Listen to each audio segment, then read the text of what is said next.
Administrative Committee of the Moscow City Council. Also, my name is Tom Lamar, and also with me on the Moscow City Council Administrative Committee are Wayne Krause and John Weber. And also sitting with us is Gary Riedner, the City Supervisor. The first item on the agenda is to confirm the committee chair and vice chair. Mr. Commissioner. Yes. When you're ready, I would like to make the motion. Please. I would like to make a motion that the committee accept Tom Lamar as chair and Wayne Krause as vice chair of the Administrative Committee for the City Council for the City of Moscow. I'll second the confirmation. Okay. Well, I'll go along with that too, so that's confirmed. Thank you. Providing that you bring coffee to the rest of us next time, too. I'll bring you coffee next time. The second item on the agenda is the approval of the December 9, 2013 minutes. Those minutes are in our packet, but the only person that was at that meeting is sitting right here, Mr. Wayne Krause. How would you like to proceed? Well, I ran through the minutes, and I saw no discrepancies in them, so I would make a motion that we accept those minutes as printed. I'll second the motion. I'm comfortable with accepting that. Yeah. Okay, thank you. Number 3 on the agenda is the 2012 International Building Code and International Existing Building Code Adoption. Micah Chappell. Good afternoon. My name is Micah Chappell, building official. Sorry, Chappelle. That's okay, not a problem. I took a letter out there where I wasn't supposed to. That's okay. It happens quite often. The state of Idaho recently adopted the 2012 editions of the International Building Code and with 2 amendments and the International Existing Building Code.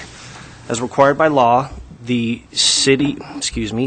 the adoption of the state, the City of Moscow must adopt the 2012 editions of these codes as well. The city's Building Code Advisory Committee, comprised of trade contractors, professional designers, material suppliers, and city staff, have reviewed and provided recommendations to various sections where they believe that certain clarifications or additional requirements are warranted for the City of Moscow. The Building Code Advisory, in addition to the 2 sections amended by the state, determined 7 sections of the 2012 International Building Code that they believe necessitated modification, and they're proposed in the ordinance. The International Existing Building Code was adopted by the state without any amendments, and the city's Building Code Advisory Committee recommends adoption of that code without any changes as well. This matter has been scheduled for a public hearing before the City Council on January 21st, 2014. Do I have any questions? Any questions from either of you two? No. Wayne? In going through the codes as amended, I guess the first thing is I've always made the comment to folks when they talk about our building codes that they are adopted from the state building code, which is adopted from the International Building Code, and that our options really are very limited as far as that goes because we have to adopt the state code. Correct? Correct. Have we done anything to make that particular state code more stringent in the City of Moscow? More restrictive, you mean? More restrictive than the state code? More restrictive, right. Yes, we have over the years. There have been modifications done and provided or proposed that have addressed additional standards above and beyond the minimums. Is what they call the current building codes are going to be prescriptive standards. Excuse me. And the prescriptive standards are just a minimum building block. The City of Moscow has, from that point, gone and looked at things that we would recommend or decided maybe needs to be more restrictive because of certain safety aspects, and we have gone in and done that amendment over the course of time as we've adopted codes, which is on a 3-year cycle. The caveat on that is the fact that our building code committee is made up of contractors as well as yourself. But in looking at the list, we've got a lot of contractors and builders that are on that. and have made that decision themselves that this is something that we need to do. Yes, sir, they have. So to me, these guys are the experts, and if they see a need, and then the city is in agreement with that particular need, then probably that modification should happen. Yes, sir, and that's what we do going through the review process every 3 years, and they propose those changes, and we look to adopt those as proposed. Gary, just to step back, we are required to adopt the building codes, the state approved international building codes. What kind of latitude does the city have to modify those? We can only be more restrictive, we can be less. Rod Hall, the city attorney. Thank you. Under the state code, under 494116, the local governments are required to adopt the building code. They can amend those if there's sections that they want to do because they have local concerns, but they have to be, at least an equivalent level of protection for society. So you would have to identify what it is, your local concern, and vet it through your process, through your hearing, to make those changes, but it has to be the equivalent. Okay. And that's typically when the state has preempted us or given us those minimums that we can be more restrictive as a rule, but cannot be less. We have to meet the minimum standards. Thanks. That falls along all state ordinances that we have to follow. We can make them more restrictive, but not less so. And so the action here today is to move this item forward on the January 21st City Council meeting as a public hearing. I think John might have had a comment. Did you also have a? No, I knew all this But stuff. this is the pathway today is just to push it forward to a public The purpose hearing. today is just we regularly bring at least reports to the committees, and it is a legislative matter. It's not quasi-judicial. So if you had questions, you could ask Micah about those questions today. And it can go on the consent agenda. Public hearing. Public Oh, hearing. it's a public hearing, that's right, it so is. Right. Okay. Any Right. other questions? No, I'm good. Okay, Thank let's you, go Mike. ahead and set that public hearing then. Thanks, Micah. Thank you. Thanks so much. Actually, the public hearing's already set. This is It's already merely set. the report We're before. just Finding our way. airing it before the public hearing. The next item on the agenda is the amendment to the fee resolution with Don Palmer.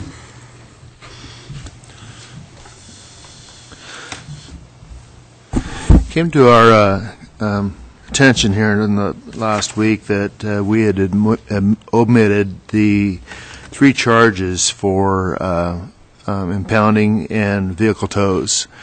And the fees were, we reimbursed for towing fees at actual costs, and the vehicle inventory fee is $11, larger vehicles are $15, and the storage of even larger vehicles, 3/4 ton pickups and larger, are $20 per day. That used to be in the fee resolution. We've been charging it all along. The question came up as to whether we needed a public hearing for that, and I don't believe we do, because the fee resolution is really a catalog of all of our fees, and we've been charging this. And under the state statute, a new fee or a fee that increases more than 5% will require a public hearing. And what this fee is the same fee that we've been charging for the last, I know, through 2007. The fee hasn't changed. So it came up recently, and it was not in the fee resolution itself. We want to establish it back into the fee resolution as an administrative matter. So my only question was, do we need to hold a public hearing? But you just said that we don't because we've been charging this. Correct. And we're not changing it by more than 5%, so we Correct. don't need to do this. But since it didn't show up yet, we don't need to hold a public hearing.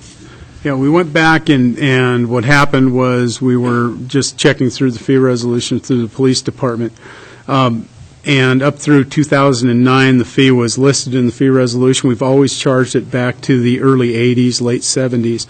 So it's always been on there. Just for some reason, it was omitted.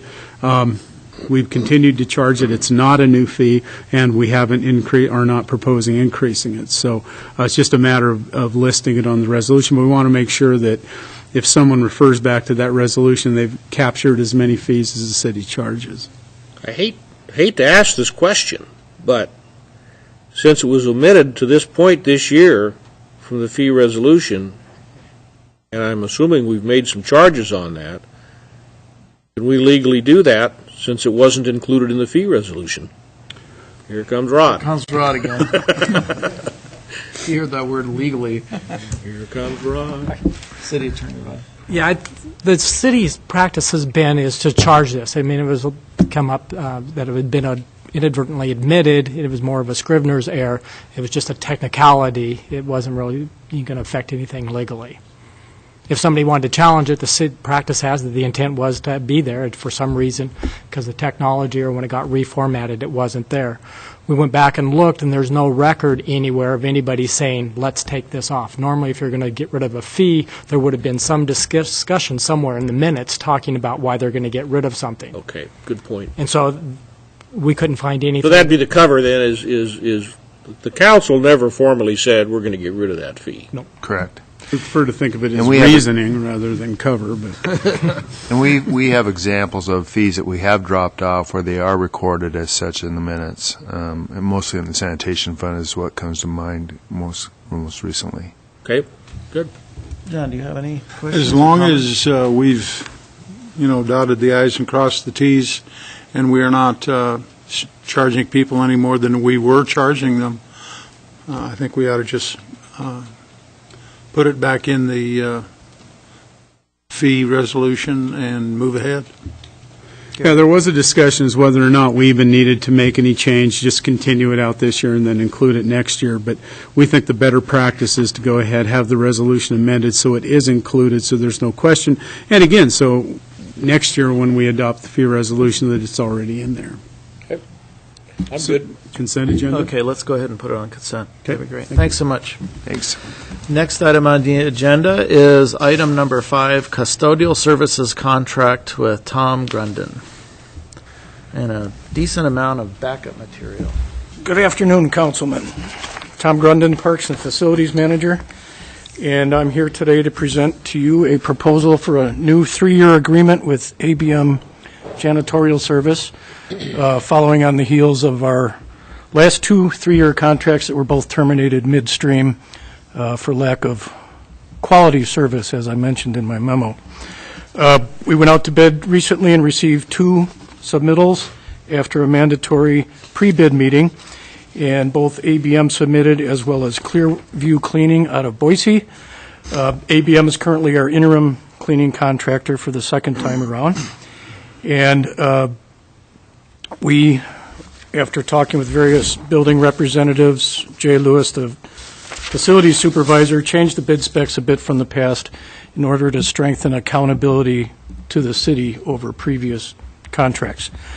We're not a terribly nitpicky client for these companies. We just like good basic cleaning services, which the past 2 were unable to provide. We also removed carpet cleaning and window cleaning from this proposal as a means of hiring separate contractors to do that work who do that for a living.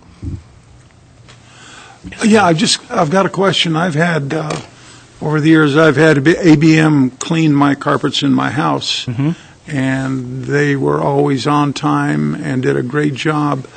Was it they or us that didn't want the carpet cleaning? The window cleaning I can really understand, but the carpet cleaning, I thought, is there a reason that is not in the bid? That was from our perspective, John. The fact that we have professional carpet cleaning contractors here in town that use extraction equipment and other things that ABM doesn't necessarily have or utilize, and staff that may be doing a more professional job. So by pulling that out, we think we can schedule it better and receive better quality.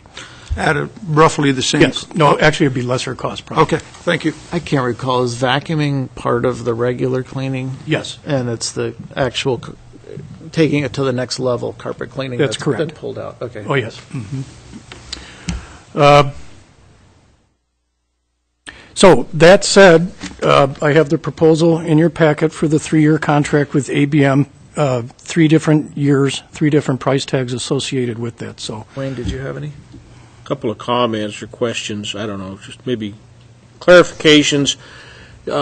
Just a little bit of a concern with the additional cost of the carpet cleaning and the window cleaning, which comes to about $11,000 a year.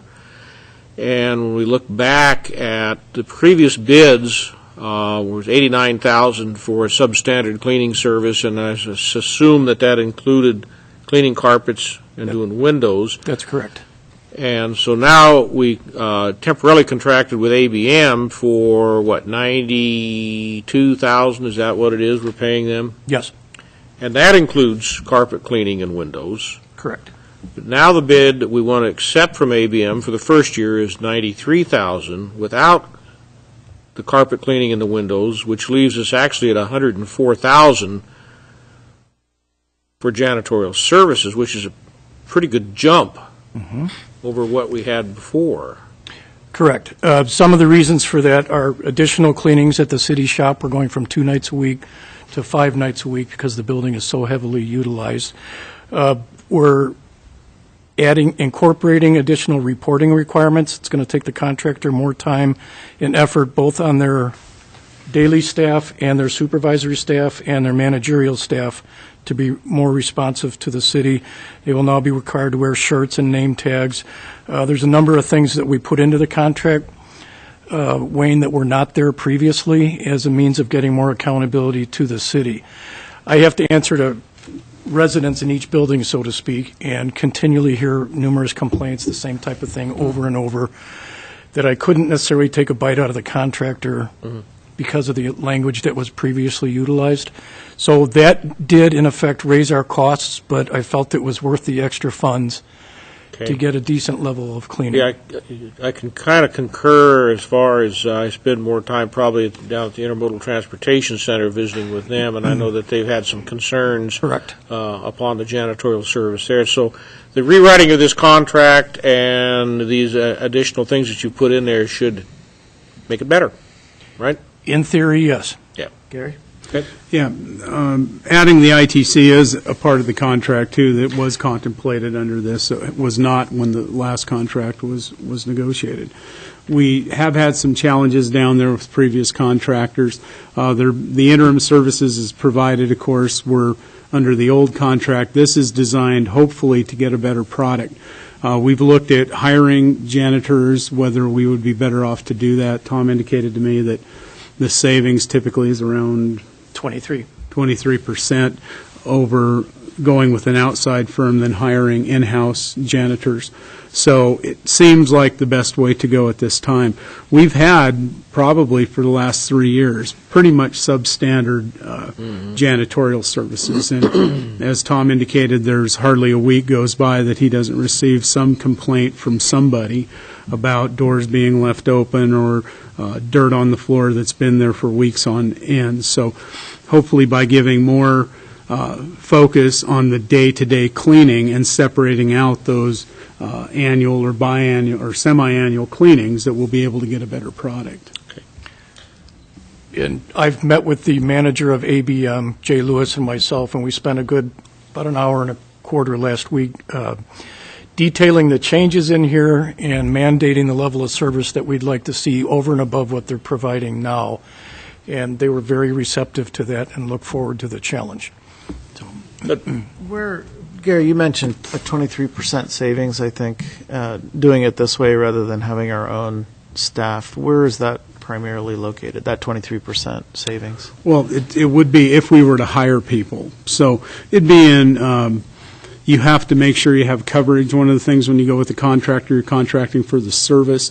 If we had to hire janitors, you'd have to, as Tom and I were just discussing, you have to have probably 2 janitors and then somebody for coverage when someone's sick or out vacations. Somebody has to be a supervisor. They do their work at night typically. So there are different challenges that hopefully you don't have with a contractor. Gary, when you were talking, excuse me, Tom, when you were talking 2 janitors per building, or that is per building.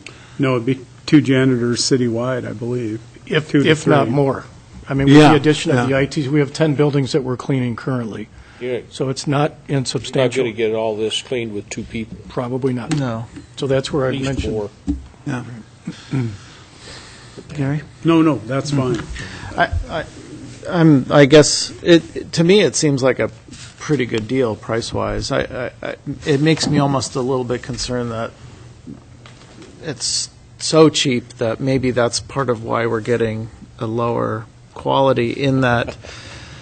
I guess what I'm worried about is the cost per hour, the pay rate that people are getting paid. I think, Well, it's a I just competitive- don't know how that this is laid out. Are we privy to their pay scale? Well, it's a competitive bid environment. Right. They must meet the minimum wage requirements of the state. We used to Which is have, easy. yeah, we used to have a minimum wage ordinance in the city, or a Right. competitive wage ordinance. Council elected not to proceed with that, but it doesn't apply to part-time people anyway. So we wouldn't have, if these are part-time workers, we wouldn't have control over that anyway.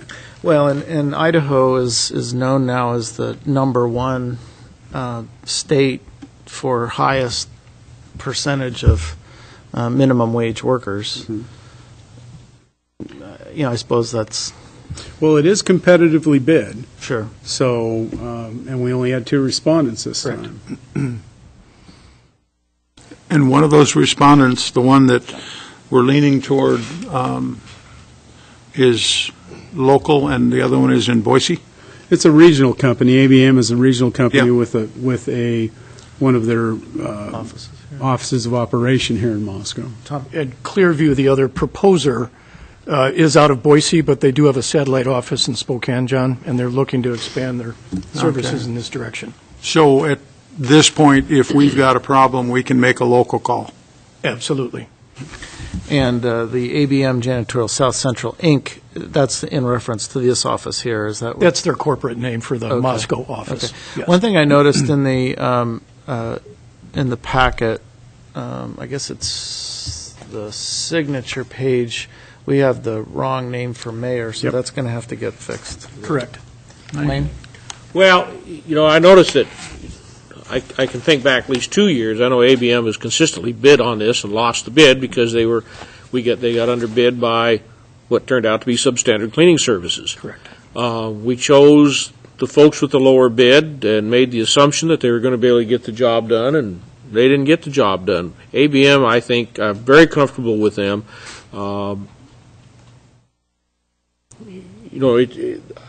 The price is quite a bit higher than what we've had by $11,000 a year, but, you've substantiated why that is, and I can certainly go along with that. But ABM has been around Moscow for a long time, and the current manager there has been manager of that for a long time.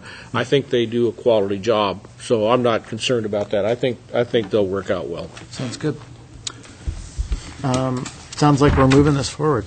Consent agenda? Yep, that'd be great, thanks. Thank you very much. Thank you. Good job, Dom. Thanks. Looks like the last item on the agenda is a report from Bill Belknap. It's the City Entryway Beautification Project. Be nice if he looked a little bit more beautiful coming up here. Oh, he looks beautiful to me. It looked better until he shaved. I know. Cute shirt and everything. Good afternoon, gentlemen. This is actually a very brief report on the City Entryway Beautification Project. But it had been some time since we last presented on the project to the council and committee, so we wanted to make sure that you were apprised of the current status of that project. The last full report on the project actually occurred on October 21st. That's when we presented the findings of Phase 1 of the project, identifying our assessment of the corridors, the targeted project areas, the 8 locations we're looking at doing some designs for improvements, and received council authorization to move forward into Phase 2 and actually develop the concept designs for potential improvements to the city entryways and along the city's commercial corridors in the community. We then initiated that effort, so we negotiated the task order with the consultant we have on that project, proceeded with the initial concept designs that were presented to the project steering committee on November 19th. We do have a member of the Idaho Transportation Department on our steering committee with Ken Helm that sits on that body, and he asked that we run those concept designs through ITD's Permits Committee to get public comment and input. We were initially targeting an open house meeting to share those initial concept designs, both of the council in early December, and then an open house meeting to follow. With ITD requesting to take a look at it before we shared that to the public, we routed that through their Permits Committee. And on December 9th, we got a list of comments back from ITD with some concerns about some of the areas. And so we've been working to try to set up a meeting with ITD to really talk through those in more detail. That's really because of the holidays. That was just before the holiday time period, so we weren't able to coordinate schedules before the holidays. Now that we're back in, we're working on getting the last few individuals of that committee back, and then we'll sit down with members of staff and their, I think, 6 to 7 member permits committee and kind of walk through those concept designs and try to understand some of the concerns they may have and look at some possible adjustments we could make. ITD was concerned that we would share concept designs that they may object to and didn't really want to get the public hopes on certain things that may not be achievable or they may not be supportive of, and I do appreciate that. So we've kind of put that on hold briefly until we can have that meeting, look at the modifications that may be necessary, and then we'll kind of kick that back into gear here coming up in either late January into early February. So that's just a current status report, and look to hear more from the project here in the next 2 to 3 weeks. So will you be back here before we do another public meeting? Yes, later? yes. Okay. We'll make sure that we report back to this committee, possibly the whole council, of the concept designs, when we'll be sharing them, get that information to the council. That's good. Thank you. Yep. Well, I think that's That's it. it for the meeting. We're done. We can adjourn this, and thank you very much. Thank you. Thank you.